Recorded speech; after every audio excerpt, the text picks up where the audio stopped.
ಅನ್ನದ ಜೊತೆ ಊಟ ಮಾಡ್ಲಿಕ್ಕೆ ಒಂದು ರುಚಿಯಾಗಿರುವಂಥ ಸಾರಿದ್ರೆ ಊಟ ತುಂಬಾ ಚೆನ್ನಾಗಿ ಸೇರುತ್ತೆ. ಅದಕ್ಕೆ ಇವತ್ತು ನೋಡಿ ಒಂದು ಒಳ್ಳೆ ಬೆಂಡೆಕಾಯಿ ಸಾರನ್ನು ಮಾಡ್ತಾಯಿದ್ದೀನಿ. ತುಂಬ ಸುಲಭವಾಗಿ ಮಾಡ್ಕೊಳ್ಬೋದು, ಹಾಗೆಯೇ ಹೆಲ್ತಿಯಾಗಿರುತ್ತೆ. ಇದನ್ನು ಮಾಡಲಿಕ್ಕೆ ಒಂದು ಬೌಲಿಗೆ ನಾನಿಲ್ಲಿ 4 ಟೇಬಲ್ ಸ್ಪೂನ್ನಷ್ಟು ತೊಗರಿಬೇಳೆಯನ್ನು ಹಾಕ್ಕೊಂಡಿದ್ದೇನೆ. ಇದನ್ನು ತೊಗರಿಬೇಳೆಯಲ್ಲಿ ಮಾಡ್ತಾ ಇರುವಂಥ ಸಾರು.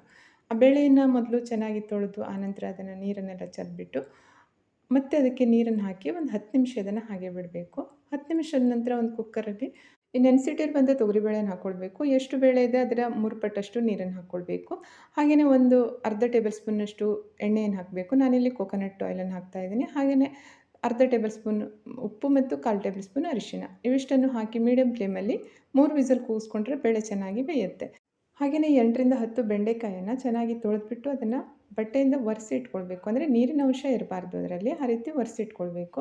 2 ಹುಳಿ ಟೊಮೆಟೊ ತೆಗೆದುಕೊಂಡಿದ್ದೀನಿ. ಸಾರಿಗೆ ಹುಳಿ ಟೊಮೆಟೊ ಹಾಕಿದರೆ ಟೇಸ್ಟ್ ತುಂಬಾ ಚೆನ್ನಾಗಿ ಬರುತ್ತೆ. 1 ಈರುಳ್ಳಿ ಇವಿಷ್ಟನ್ನು ಕಟ್ ಮಾಡ್ಕೊಳ್ಬೇಕು. ನೋಡಿ, ಈರುಳ್ಳಿ ತಿನ್ನೋರಾಗಿದ್ದರೆ ಹಾಕ್ಕೊಳ್ಬೋದು, ಇಲ್ಲಾಂದರೆ ಸ್ಕಿಪ್ ಮಾಡ್ಬೋದು. ನೋಡಿ, ಆನಂತರ ಮಸಾಲೆ ಮಾಡಲಿಕ್ಕೆ ಒಂದು ಫ್ರೈ ಪ್ಯಾನಲ್ಲಿ 6ರಿಂದ 8 ಬ್ಯಾಡಗಿ ಮೆಣಸು ಹಾಕ್ಕೊಂಡಿದ್ದೇನೆ. ಅದಕ್ಕೆ ಒಂದು 1/4 ಟೇಬಲ್ ಸ್ಪೂನ್ ಮೆಂತ್ಯ ಕಾಳನ್ನು ಹಾಕ್ಕೊಂಡು ಮೊದಲಿಗೆ 1 ನಿಮಿಷ ಇದನ್ನು ಲೋ ಫ್ಲೇಮಲ್ಲಿ ಹುರ್ಕೊಳ್ಬೇಕು. ಇದು ಸ್ವಲ್ಪ ಗರಿಗರಿ ಆಗಬೇಕು. ಆನಂತರ ಇದಕ್ಕೆ ಸ್ವಲ್ಪ ಕರಿಬೇವಿನ ಎಲೆಯನ್ನು ಹಾಕ್ಕೊಂಡು ಅದು ಸಹ ಗರಿಗರಿ ಆಗೋ ತನಕ 1 ನಿಮಿಷ ಮೊದಲು ಹುರ್ಕೊಳ್ಬೇಕು. ಆನಂತರ ನೋಡಿ, ಅರ್ಧ ಟೇಬಲ್ ಸ್ಪೂನ್ ಸಾಸಿವೆ, 1 ಟೇಬಲ್ ಸ್ಪೂನ್ ಕೊತ್ತಂಬರಿ ಬೀಜ, 1 ಟೇಬಲ್ ಸ್ಪೂನ್ ಜೀರಿಗೆ, ಅರ್ಧ ಟೇಬಲ್ ಸ್ಪೂನ್ ಕಾಳುಮೆಣಸು ಇವಿಷ್ಟನ್ನು ಹಾಕಿ ಗರಿಗರಿ ಆಗೋ ತನಕ ಹುರಿದು ಫ್ಲೇಮನ್ನು ಆಫ್ ಮಾಡಬೇಕು. ಮಸಾಲೆಯನ್ನು ಲೋ ಫ್ಲೇಮಲ್ಲೇ ಹುರ್ಕೊಳ್ಬೇಕಾಗತ್ತೆ. ನೋಡಿ, ಫ್ಲೇಮ್ ಆಫ್ ಆದ ನಂತರ ಇದಕ್ಕೆ ಅರ್ಧ ಟೇಬಲ್ ಸ್ಪೂನ್ ಅರಿಶಿನ ಹಾಗೆಯೇ ಸ್ವಲ್ಪ ಇಂಗಿನ ಚೂರನ್ನು ಹಾಕಿ ಮಸಾಲೆ ತಣ್ಣಗಾಗಲಿಕ್ಕೆ ಬಿಡಬೇಕು.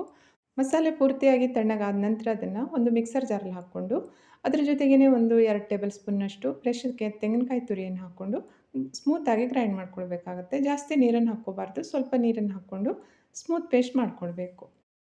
ನೋಡಿ, ಸಾರು ಮಾಡಲಿಕ್ಕೆ ಒಂದು ಸ್ಟೀಲ್ ದಪ್ಪ ತಳ ಇರುವಂಥ ಪಾತ್ರೆಯನ್ನು ಇಟ್ಕೊಂಡಿದ್ದೇನೆ. ಅದಕ್ಕೆ 3 ಟೇಬಲ್ ಸ್ಪೂನ್ನಷ್ಟು ತೆಂಗಿನ ಎಣ್ಣೆಯನ್ನು ಹಾಕ್ಕೊಂಡಿದ್ದೀನಿ.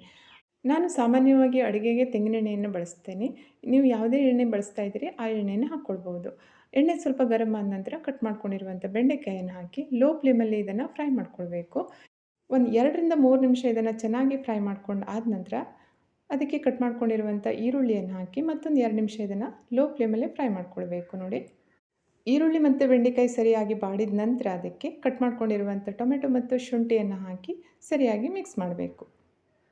ಆನಂತರ ಇದಕ್ಕೆ ಬೇಯಿಸ್ಕೊಂಡಿರುವಂಥ ತೊಗರಿಬೇಳೆಯನ್ನು ಹಾಕಿ ಇನ್ನೊಮ್ಮೆ ಅದನ್ನು ಸರಿಯಾಗಿ ಮಿಕ್ಸ್ ಮಾಡಬೇಕು. ನೋಡಿ, ಈಗ ಬೆಂಡೆಕಾಯಿಗೆ ಉಪ್ಪನ್ನು ಹಾಕಬೇಕಾಗುತ್ತೆ. ಬೇಳೆಯನ್ನು ಬೇಯಿಸುವಾಗ ಉಪ್ಪನ್ನು ಹಾಕಿರೋದ್ರಿಂದ ನೋಡ್ಕೊಂಡು ಉಪ್ಪನ್ನು ಹಾಕಬೇಕು.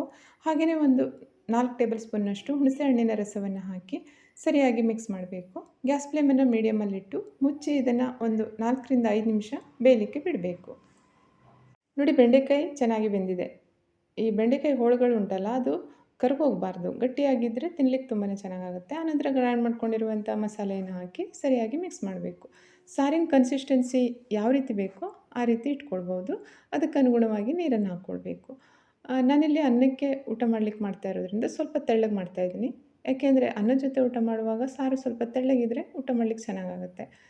ನೋಡಿ, ಆನಂತರ ನಾನಿಲ್ಲಿ ಸಾರಿಗೆ 1 ಟೇಬಲ್ ಸ್ಪೂನ್ ಬೆಲ್ಲವನ್ನು ಹಾಕ್ತಾಯಿದ್ದೀನಿ. ಅಂದರೆ ಹುಳಿ, ಸಿಹಿ, ಖಾರ ಸೇರಿದಾಗ ಸಾರು ತುಂಬಾ ಟೇಸ್ಟ್ ಆಗುತ್ತೆ ನೋಡಿ. ಅದಕ್ಕೋಸ್ಕರ ಸ್ವಲ್ಪ ಬೆಲ್ಲವನ್ನು ಸಾರಿಗೆ ಹಾಕಲೇಬೇಕು. ಮುಚ್ಚಿ ಆನಂತರ ಒಂದು 4ರಿಂದ 5 ನಿಮಿಷ ಸರಿಯಾಗಿ ಹೈ ಫ್ಲೇಮಲ್ಲಿ ಕುದಿಸಿಬಿಟ್ರೆ ಸಾರು ರೆಡಿ ಆಗುತ್ತೆ. ತುಂಬಾ ಚೆನ್ನಾಗಿರುವಂಥ ಪರಿಮಳ ಬರ್ತಾ ಉಂಟು. ರುಚಿಯಾಗಿರುವಂಥ ಬೆಂಡೆಕಾಯಿ ಸಾರು ಚೆನ್ನಾಗಿ ಕುದ್ದಿದೆ. ಕೊನೆಯದಾಗಿ ಇದಕ್ಕೆ ಸ್ವಲ್ಪ ಕೊತ್ತಂಬರಿ ಸೊಪ್ಪನ್ನು ಹಾಕಿ ಫ್ಲೇಮನ್ನು ಆಫ್ ಮಾಡಿಬಿಡ್ಬೋದು. ಆನಂತರ ಇದಕ್ಕೆ ಒಂದು ಇಂಗಿನ ಒಗ್ಗರಣೆಯನ್ನು ಕೊಟ್ಬಿಟ್ರೆ ಸಾರು ಕಂಪ್ಲೀಟ್ ಆಗಿಬಿಡುತ್ತೆ. ಒಂದು 2 ಟೇಬಲ್ ಸ್ಪೂನ್ನಷ್ಟು ತೆಂಗಿನ ಎಣ್ಣೆಯನ್ನು ಕಾಯ್ಲಿಕ್ಕೆ ಇಟ್ಟಿದ್ದೇನೆ. ಅದಕ್ಕೆ ಸ್ವಲ್ಪ ಸಾಸಿವೆ, ಸ್ವಲ್ಪ ಕರಿಬೇವಿನ ಎಲೆ, ಒಂದು 2 ಚೂರು ಮೆಣಸಿನಕಾಯಿ, ಸ್ವಲ್ಪ ಇಂಗನ್ನು ಹಾಕಿ ಈ ಒಗ್ಗರಣೆಯನ್ನು ಸಾರಿಗೆ ಹಾಕಿ ಮುಚ್ಚಿಬಿಡಬೇಕು. ಈ ಸಾರು ಅನ್ನದ ಜೊತೆ ಊಟ ಮಾಡಲಿಕ್ಕೆ ತುಂಬಾ ರುಚಿಯಾಗಿರುತ್ತೆ. ನೀವು ಸಹ ಟ್ರೈ ಮಾಡಿ. ನಿಮಗೆಲ್ಲ ಇಷ್ಟ ಆಯಿತು ಅಂತ ಭಾವಿಸ್ತೇನೆ. ಇಷ್ಟ ಆದರೆ ನನ್ನ ಈ ವಿಡಿಯೋಕ್ಕೆ ಒಂದು ಲೈಕ್ ಮಾಡಿ. ಇನ್ನೊಂದು ರುಚಿಯಾಗಿರುವಂಥ ಹಾಗೆ ಹೆಲ್ತಿಯಾಗಿ ಇರುವಂಥ ರೆಸಿಪಿಯೊಂದಿಗೆ ಮತ್ತೆ ಪುನಃ ಭೇಟಿಯಾಗೋಣ. Thank you.